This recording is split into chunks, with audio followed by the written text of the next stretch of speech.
Hello, Gothic literature lovers and horror fans.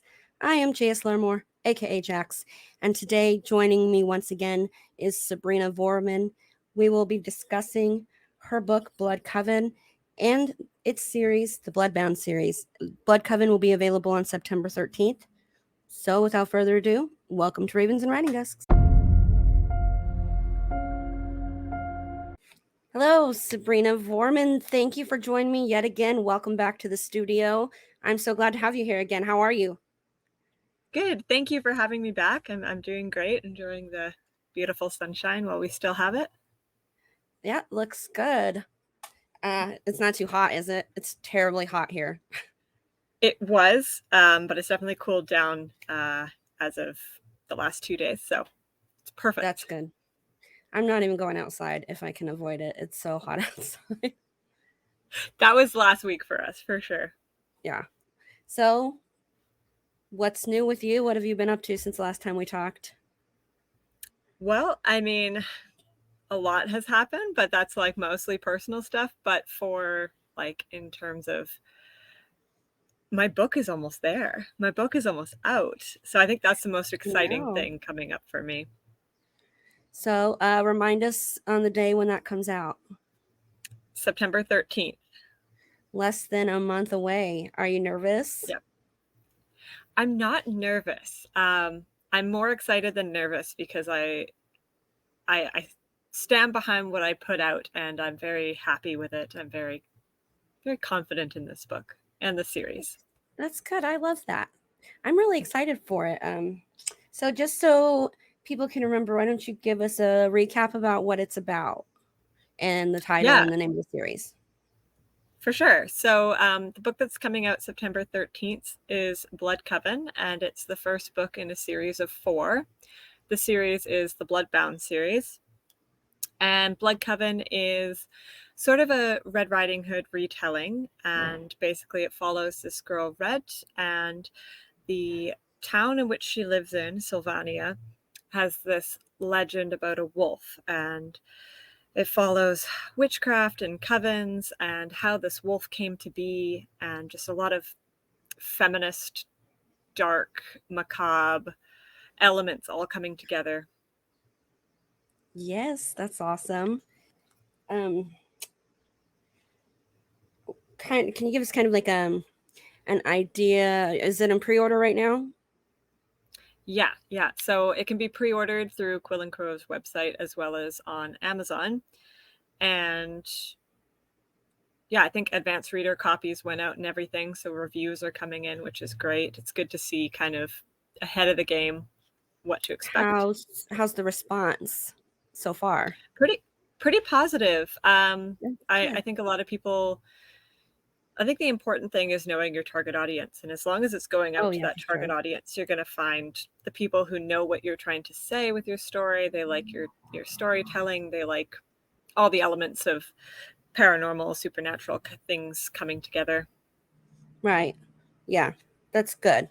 Um, so I've seen some of the pre-order boxes for previous Quill and Crow um, books that have come out. So can your pre-order readers expect anything special to come along with their pre-order copies? To be honest, I think that's still coming together right now. Okay. I think we're still working on that. Oh, okay.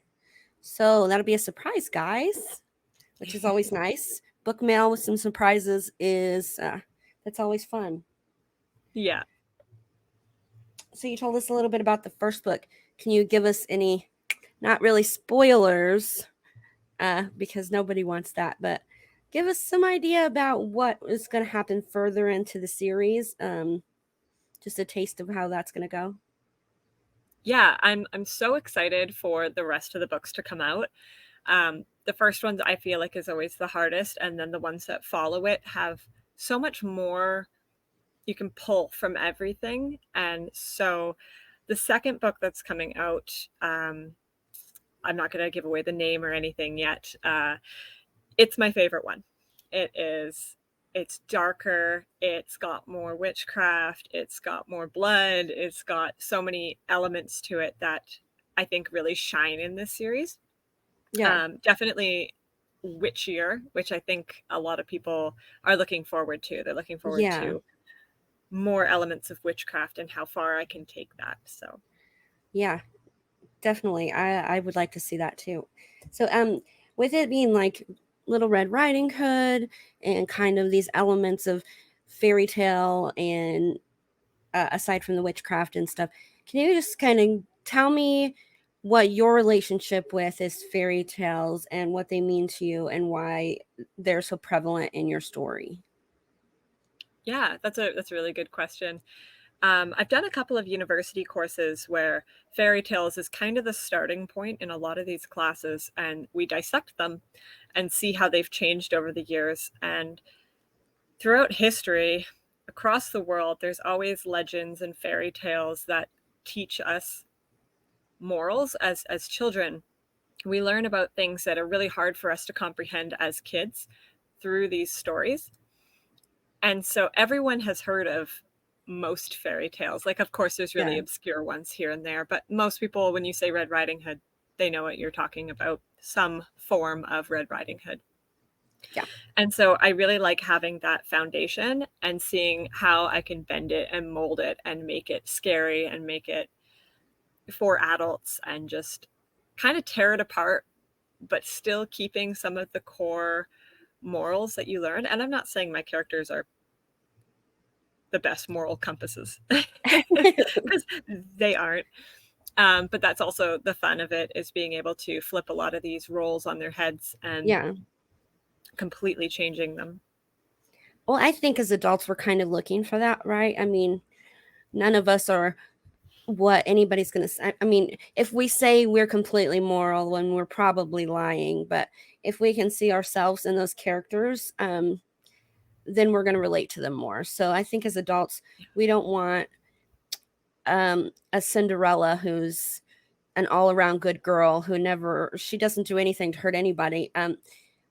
Per se, let's say you're looking at the Disney version, she's just this sweet, innocent human who never does anything wrong through the whole movie. But we're adults. If we want fairy tales, we don't want characters like that, you know?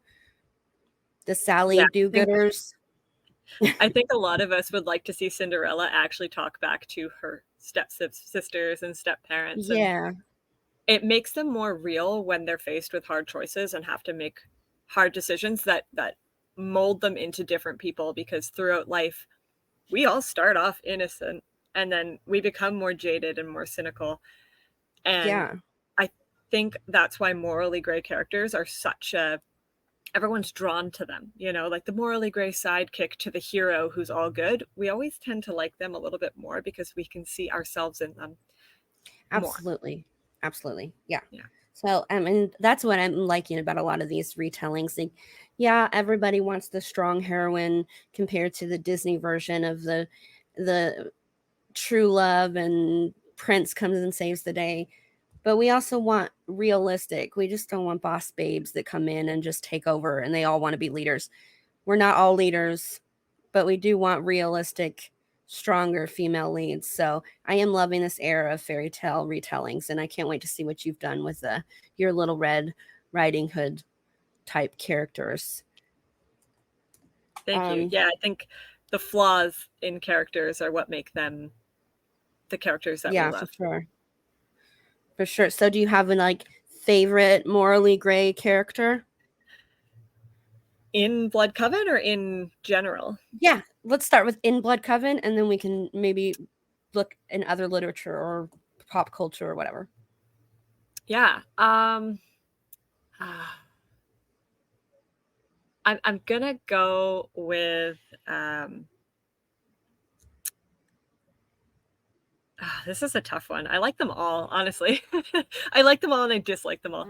I'm actually gonna go with Azalea, who she's, I would say, more on the gray side than on the moral side, but she Okay. makes hard decisions that not a lot of people would make.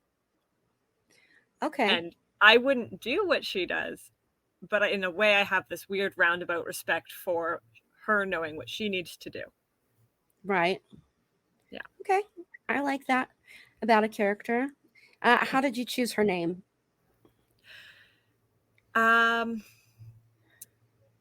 lot of the characters have names that are flowers. Okay. So there's a lot of flowers out there, and not a lot of them are the prettiest names. So Mm-hmm. my usage of flowers for names, I had to really pick and choose which ones sounded nice. And azalea kind of also sounds sharp. Like, I know the flower itself isn't sharp, Yeah. but it sounds sharp, and it kind of has that powerful feel, almost not a queen-like one, because she's not a queen or anything, but kind of like the head of a household, that kind of Right. I can dominance. see that. Yeah. I really like to hear how authors choose names because I'm really particular and I like to get into the etymology of names when I'm choosing names for my characters and this is the character's like attributes and this name means this and does it fit, and so I always like to see Yeah, how other people choose their names and if they're as deep into it or if they're just like, well, I really like the name Lucy or whatever generic name. So that's always interest to sometimes me. it's Yeah. that. Sometimes I don't know, I feel like whenever I'm naming a character, I really, if the name doesn't stick, like if I search a name and I go, yeah, okay, I'll use that one just so I can start Yeah. writing, I can't connect to that character until I have their name right. So a lot of times I spend, like, the amount of baby name websites I have logged Oh, in my me too. history is, I have to Yes. keep telling advertisements like, no, no, I'm not having a baby. I'm not. That's funny. Is Azalea the Like, main no. character? I wouldn't. Red is the main character, Okay. but there's a lot of characters, and there's two timelines. So there's kind of main characters in one timeline and main characters in another. Red is the core main character, but I would say Azalea's got a lot of the the cards. She's playing a lot of the cards. Okay. Yeah. So how do I phrase this? Balance out the two timelines, one for yourself to keep it straight while you're writing, but also for the reader so that it doesn't get messy and confusing. Like, how would you say you worked out that process? Yeah, this story took me a long time to write. So the first draft I wrote was just Red's story, just one timeline, chronological, and I had all the building blocks. And then I decided I wanted to tell another character's point of view of the same story. So I did. And then I wanted to tell the history of that character. So I wrote another two points of view in the past. And so I had like four sections, and then I ended up condensing them all, and then I alternate chapters. So one is Okay. based in the past, one is based in the present. So it alternates every chapter, and a lot of them are in different characters' points of view. So you get a whole scope of everything that's going on in all Okay. their lives. Yeah. So it was a lot to keep up with for such a small book. It's only 250 pages. Like, Wow. it's not a tome. Yeah. So I went big and then I condensed. Okay. And whenever you're doing something like that, how do you keep it all straight? See, I have a friend that's a writer, and she's a big fan of what she calls the writing or the work in progress Bible. She has binders and timelines and calendars, and she even has scheduled when she's going to write, when she has other things she's like just down to the hour of this is the time I can write. And it's it. She's a very type A person. So for me, who is not that, who's all chaos, it's insane that she does all that before she even starts a book.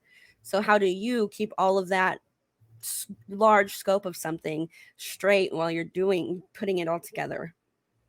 I so wish I was your friend. I so wish I had that ability. Sometimes I do, but it's too much. This, I think for me, the first book, it was like easy enough for me to keep straight because I knew these characters after like 10 years of writing different characters in the same story. I really got to know it. And then with the subsequent books in this series, they're standalones ish. So they're about totally different characters in different places, Okay. different timelines, and they all come together for the final one. So it wasn't until I wrote the final one that I really needed to do a timeline and, you know, this person was born then, because I don't want people going through and going, no, actually, this person would be this age. Right. I don't want anyone nitpicking it when it's like, that's not the most important thing. I Right. don't really age drop, I guess, because I want to avoid people doing that, I guess. Yeah. But the general timeline was really important for me to know, like, would this character still be alive when this character is going through this? Yeah. Or would this character have ever met this character? So I wrote it all, I got all the characters, got all the pieces, and then I sort of retroactively went, okay, let's make sure these line up. So Okay. Yeah. chaos, then organizing. Gotcha. Yeah. And now that I'm just like, I've just been doing short stories for a while, and my characters don't need extensive backgrounds and families and birthday. So now I don't need to do all that. But I did the same thing when I was writing my novel, my trilogy, and age plays a big part in Mm-hmm. it because they don't get powers until they come of age. So I had to have dates right, and keeping that timeline was a lifesaver. So I get it. And if you Yeah. don't or you forget, then I've spent full days trying to go through pages of writing and notes and like, okay, when did this happen? How many months have gone? And it's just a nightmare. So Mm-hmm. I wish I was my Yeah. friend too. I'm sure there's a downside to that too, but I just don't know what that downside is yet. I To don't being know that type because A. she's written like 30 something books. So it must be working for her. Yep. I like short stories with their, you don't need to know all that, but you have to get so much in so few words, and that in Yes. itself is sometimes harder than writing a novel. That's why I really like doing like Quill and Crow's anthology subs Yeah. because they allow for 5,000 to 8,000 words. And I'm like, Yeah. that's my sweet spot for a short story. I can't really condense it down shorter than that. I have a hard Yeah. time keeping it under 5,000 words. So I like that Yeah, well there's a then you long one. found the perfect spot for them then. Yes, exactly. And now I'm 'Cause a working lot of on them cap at 3,000 words usually, yeah. And which is to me, I hard. mean, like, and flash fiction's like 2,000. So I'm like, you're not going that much, not giving much more than a flash fiction there, buddy. Yeah. Yeah. So, how much more work do you have to do on the rest of the series? Are you in for another So, long haul before it's done, or? yeah, so I think I had about a month of a break between finishing up the last final itty bitty edits of Blood Coven, and now I'm working on book 2, and I'm going head first. I'm really enjoying it because it's my favorite book in the series. Yeah, I'm loving seeing those edits and going, okay, like I'm excited to read this again and see how I can improve it further. And I'm excited for it to be out. But I think that's going to be the next while for me because I believe the second one comes out in May-ish, I think, in that area. So it's just going to be like book comes out, I'm working on the next one, book comes out, I'm working on the next one. And I think that's the best way to do it because they're all written. yeah, There's not going to be huge gaps and it's all going to be fresh in my mind. that's good. Are Yeah. you doing anything else while you're working on these? Are you working on something else? A couple of short stories here and there. Nothing major. I've had a lot going on like in my personal life. Like I just went through a move and I'll be going through another one in a couple of months. So there's a lot going on where I'm like, writing can take a back burner as long as I'm getting like the, Bloodbound series stuff Right, done. But I am working on another novel that's been shelved just for a short amount of time that hopefully will be able to find a home. But in the same vein, vampires, dark, right. that sort of route. So that's my okay, I have nothing on my plate. Gonna go do that now. Right. So do you think you'll just continue on doing novels like back to back like that? Because I felt like I needed, and I'm still not ready to start another novel after I finished my trilogy. It was just the Yeah. long dedication to one group of characters and one storyline. I was like, I need all the decompression time. Yeah, I haven't written anything longer than a short story in a really long time, and so I'd love to get back into proper novel writing because it is my favorite part of writing. I've just not prioritized that aspect of writing. Like, if I can sit down and crank out 3,000 words in a short story and have it done, great. Yeah. But a novel takes so much time and effort and energy, and that's why I get, Yeah. like, you finished your trilogy and you're like, "No." Yeah. Because it burns you out, and then going back into novel writing and going, "Has this been done? Have I done this? Am I getting repetitive?" And worrying about that. I've actually written 2 novels that are completely different genre than anyone knows me for. Really? I've written a teen fiction that was over 100,000 words long, Wow.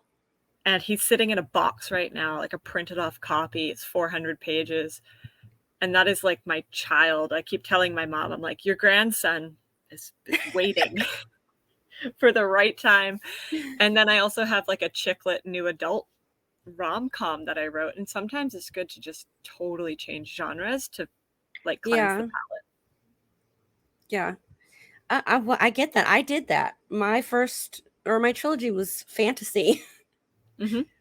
And then now, I mean, I guess you can say there are some paranormal elements in there because there's like a mention of vampires and Yeah, monsters and demons, but ultimately it's fantasy or magical yeah. realism. But now I'm switched gears and doing gothic literature and horror, and I haven't gone back and written any more fantasy since I started doing horror. So yeah, Yeah, I I get mean, that. Sometimes you need a change. it's sort of like I don't understand how, like, musicians can play the same music for Yeah, decades. I read right? every genre, so I feel like I am comfortable writing in multiple genres too. Yeah. So that's what I was gonna ask you. Like, you have all these paranormal elements in with these fairy tale elements. So I asked you about the fairy tales. Where does your interest in the paranormal come from? Like, is that from movies, books? How'd you get into Yeah, that part of it? probably both of those. My sister's a big horror fan, and she had me watching horror movies pretty young. Like, she would let me watch parts of them and then say, "Nope, this is too scary. You have Yeah. to leave the room." And I mean, my I think the first book I remember reading was a Stephen King novel. So I've just kind of been imbued with horror, paranormal elements in a lot of what got me into, I guess, the creative artistic realm. And so it's always infused into my writing. It just day-to-day life is fun. It could be Yeah. fascinating. I could read a drama, I suppose, and enjoy every second of it. But vampires just make it more fun. Witchcraft just makes it Oh, more fun. And yes. fantasy, you can play with, and nothing has to necessarily fit into the restraints of the real world. And I really enjoy that. Oh, for sure. I love, and that's what I love about it too. If there's magic, then you can make your writing be anything, and anything can Yeah, happen as long as your brain can imagine a legitimate system of why it's happening that way. And that's the yeah, great thing about the creative process and why I write horror and magic and stuff like that. So I get that. That's awesome. yeah. So what's your favorite horror or a vampire movie? There's two. So, Okay. and I won't put one above the other because they're two totally different types of films. So, favorite, like, horror vampire movie is 30 Days of Night. Okay, It was that's a one of good one. it was one of the first horror movies I watched by myself, like, without, like, an older sibling or a parent or something, Right.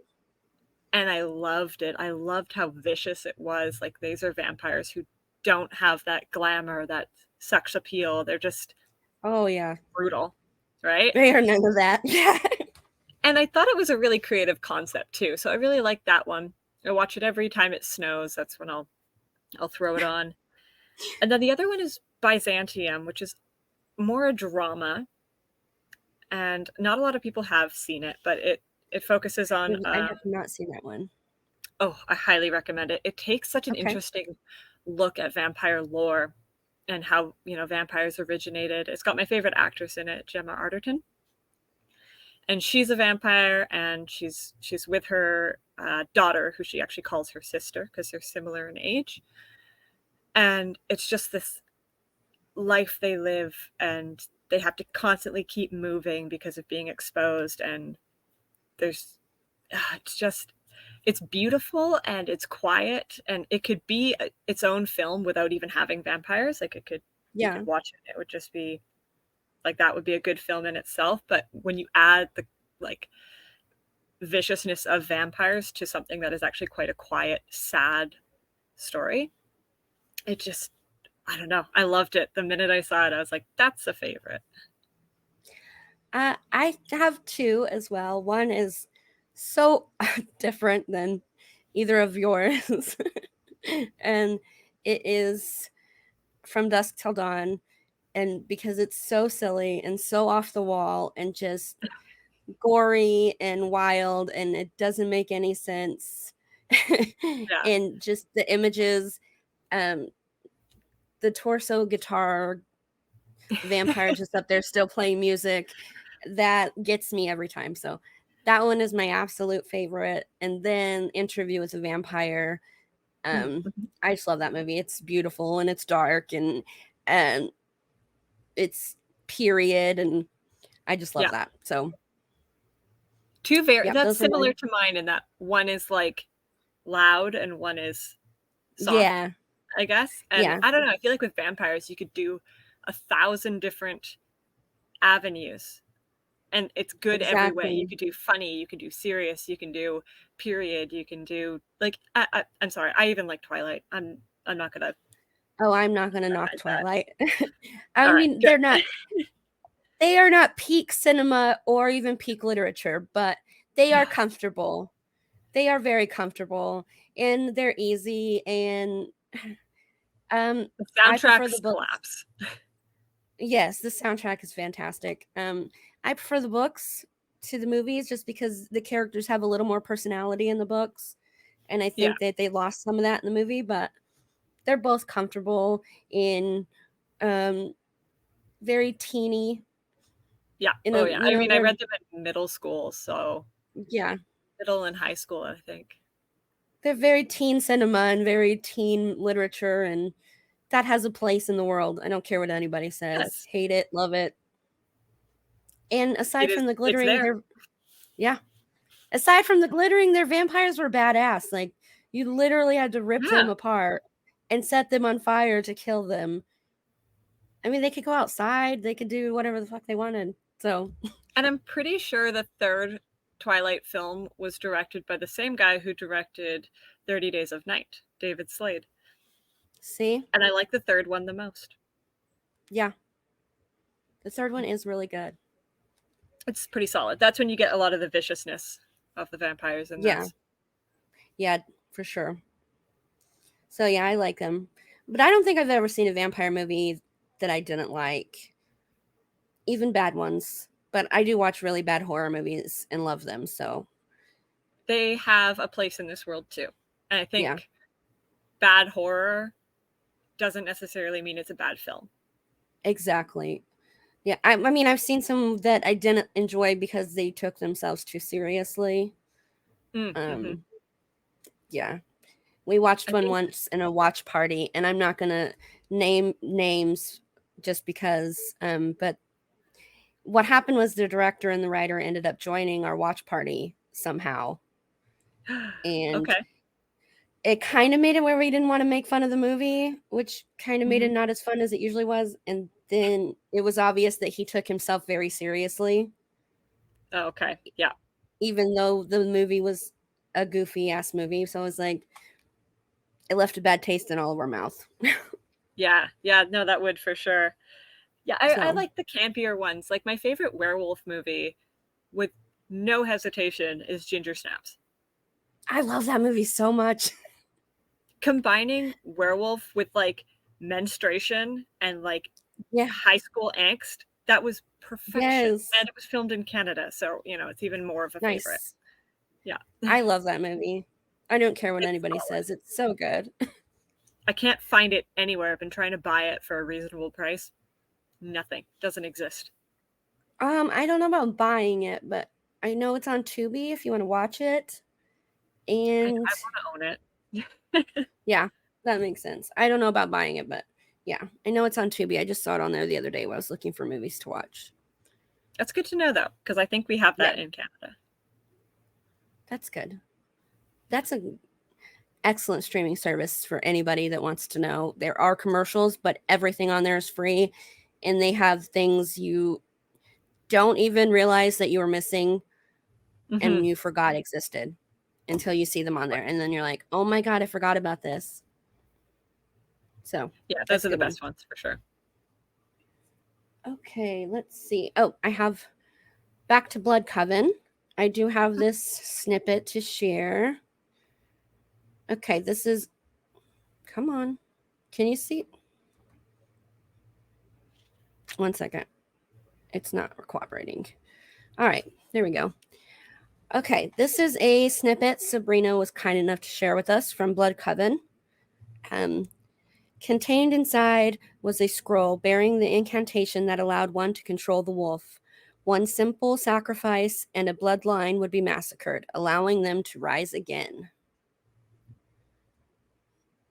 So that is from Blood Coven, the first book in the Blood.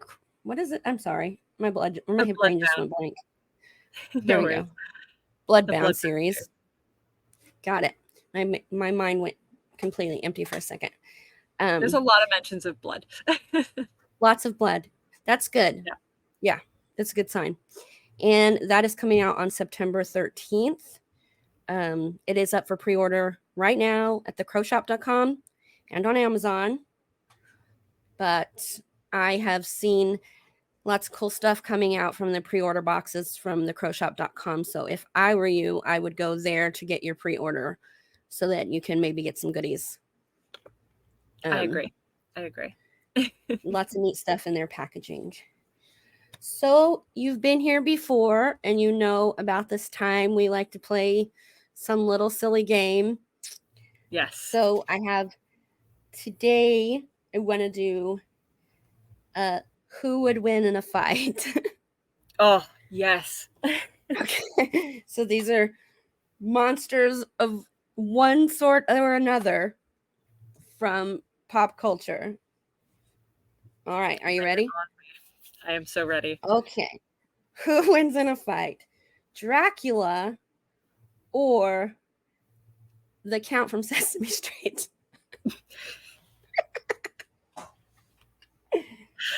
Okay. I want to say the Count from Sesame Street because I feel like he's got a lot of tricks up his sleeves. He is a smart man. He's financially sound. I don't know about, I mean, Dracula owns a castle, but is he really financially sound? I don't know. He has 3 wives. Probably not.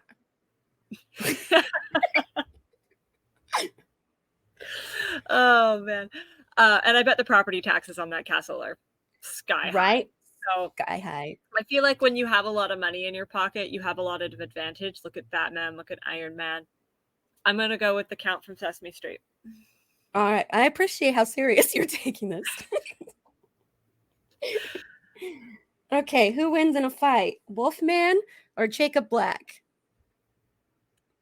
I mean, given that we already just talked about Twilight, and Jacob Black becomes not just a normal sized wolf, but like a massive wolf. Yeah. Although I feel like a wolfman has better usage of like arms, and I feel like in a fight, arms are more of an advantage because you can grab better. Sorry, Jacob. I'm gonna go with Wolfman on this one. Who wins in a fight? The creature from the Black Lagoon or the Little Mermaid? Oh, the Little Mermaid for sure. Have you seen her dad? That's true. That's very true. All she has to do is like summon her team of people. Like she's got tons of people rallying to her support, and she pulls out a conch shell and she's like, "Team unite!" Exactly. She's a princess. She's definitely got an army behind her. That's true. He's just a slimy fish man. Okay, who wins in a fight, Bigfoot or Sully from Monsters Inc?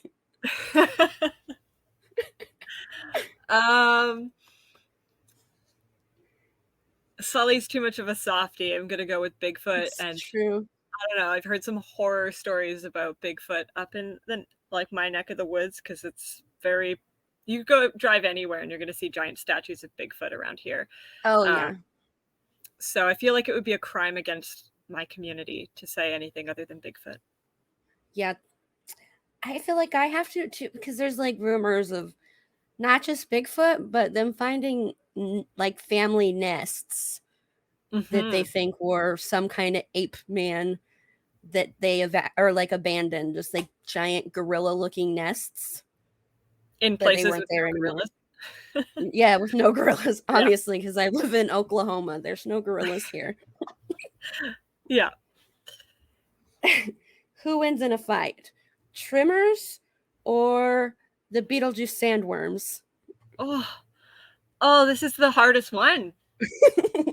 This is the hardest one. Those are like my They two are staples so growing up. awesome.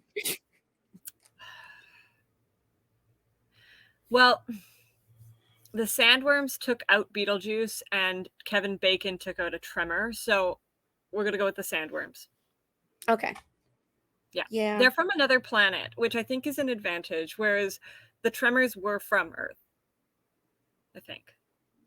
Well, that leads to a question not on the list. Who wins in a fight? Kevin Bacon or Beetlejuice? Um, Kevin Bacon. Yeah, I have to I'm go not with gonna give Kevin any Bacon too. reasons why, but I'm just gonna go with Kevin Bacon. He would win a dance off for sure. Oh yeah. Yeah. I mean, Beetlejuice is a classy dresser. Oh yeah. But Kevin Bacon has the moves. And I feel like Beetlejuice is like slightly too much of a goof. He's easy to trick. And Kevin Yeah. Bacon's a sharp guy. Yeah, that's true. Okay, who wins in a fight? King Kong or Ludo from the Labyrinth? Ooh.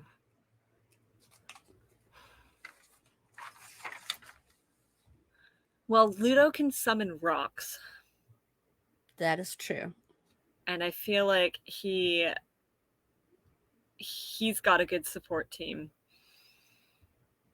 But King Kong would probably throw the rocks at him. I'm gonna go with King Kong, just out of logistically the size difference is just too drastic. Yeah, King Kong is really big. Yeah. Poor Ludo. I know. He's so I cute. wish no harm to Ludo. I know, I love him so much. Who wins in a fight? Lestat or Marceline the Vampire Queen?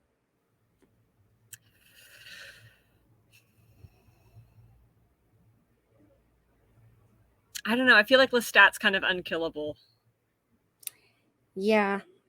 He's been through some stuff. He's come back from a lot. He did. Claudia really effed his shit up, and he just he came back from that. He just walked it off. Yeah, gonna go with Lestat. He's really crafty. He's been around for a long time, and I haven't seen Marceline's dad is like the devil, though. True. That does play into her advantage.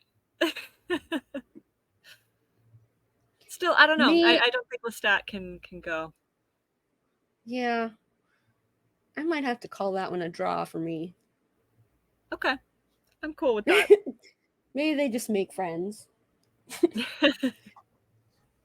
Who wins in a fight? Frankenstein or Frankenweenie?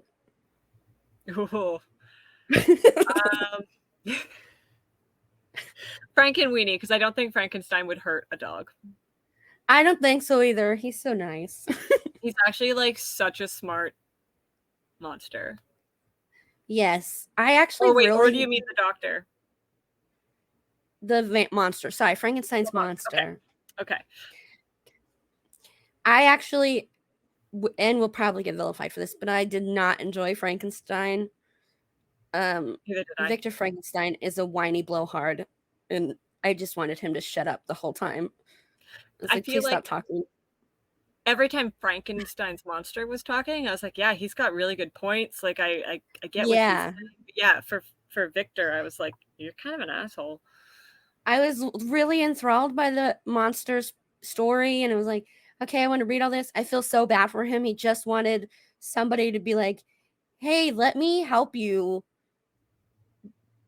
survive and find your people or any people Yeah, that will but he accept you. didn't consent to that. And He didn't consent to existing and being a yeah, monster. Like, and all he wanted to do was like read books and be a good person.